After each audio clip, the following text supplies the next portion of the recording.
Энэ бол 66 сая жилийн өмнөх дэлхий. Тэр үед үлэг өрүүлүүд дэлхийг ноёрхож байв. Тэр үеийн үлэг өрүүлүүд дэлхийг 160 сая жилийн ноёрсоор байлаа.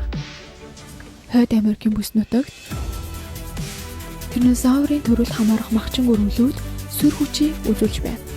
Тэдний дундаас Tyrannosaurus Rex бол хамгийн хүчрхэг хаан байв.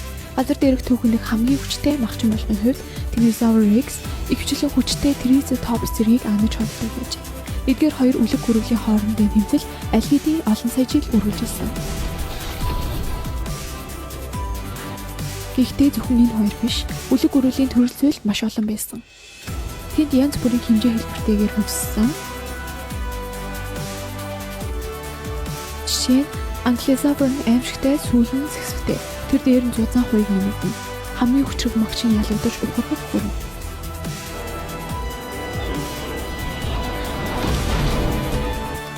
Үлэг өрүүлүүд зөвхөн хэлбэр хэмжээtүүдийг бий. Цаашлаад хөгжүүлсэн нь дараагийн үеийнхний оршин тогтнох баталгааны механизм.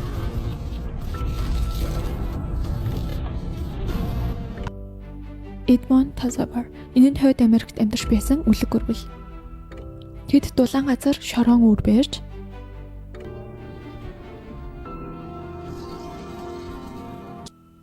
өндөгөө сайдар хамгаалж асардаг.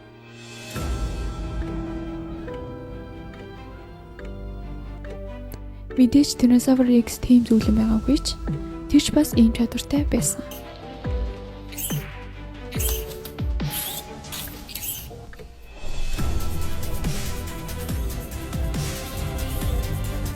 Аз тэрд нэгэн юр бүсийн үлэг өрүүл хөшөөж байв. Үүнийг Tyrannosaurus гэдэг. Нэрнээс нь ойлгохоор аимшигтай том гартай үлэг өрүүл.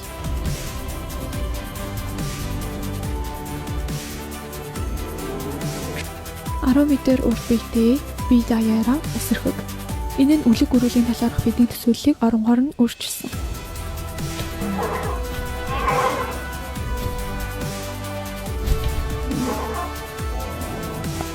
Харин Өмнөд Америкийн бүс нутагт бүш аимшигтай арга араатнууд оршиж байлаа.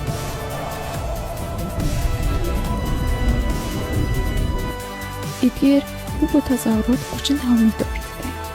Баргал явж буй жижиг уулмт байсан.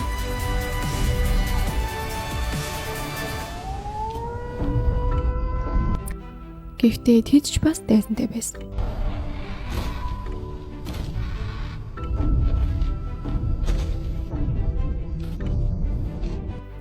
Тэр нь Mosasaurus. Энэ ч бас авраг махчин үлэг өрвөл.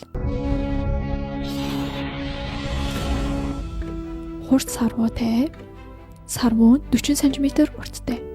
10 орчим метрийн урт биетэй хосолж, тиймээс Hippopotasaurus-ыг дайрч чадах хүчтэй байсан. Өмнөд хагас бөмбөрцөөгт эдгээр авраг үлэг өрвөлүүд өдөржин хоорондоо тулцдаг байсан.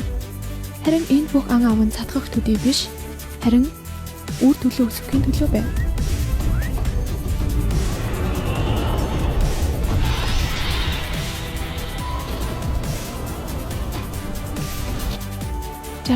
сая жилийн өмнө эдгээр авраг амьтад хүч чадлынхаа орхилд хүрээд байв. Хэрвээ тэд үргэлжлүүлэн хөвссээр байсан бол ямар гайхшигтай зүйл хүрэх байсныг төсөөлхийн аргагүй. Гэвч энэ байдал удахгүй ясрыг өөрчлөн орно. Бидний өмнөх дугаарт хэлсэнчлэн 10 км диаметртэй солир бэлхийтэй өмөргөлснөөр үүний дараа үлэг өрүүлийн мөхлийн үе эхэлсэн юм. Тэгвэл бид энэ тухай яаж мэдсэн бэ? Цааш нь өргөжлөл үзье.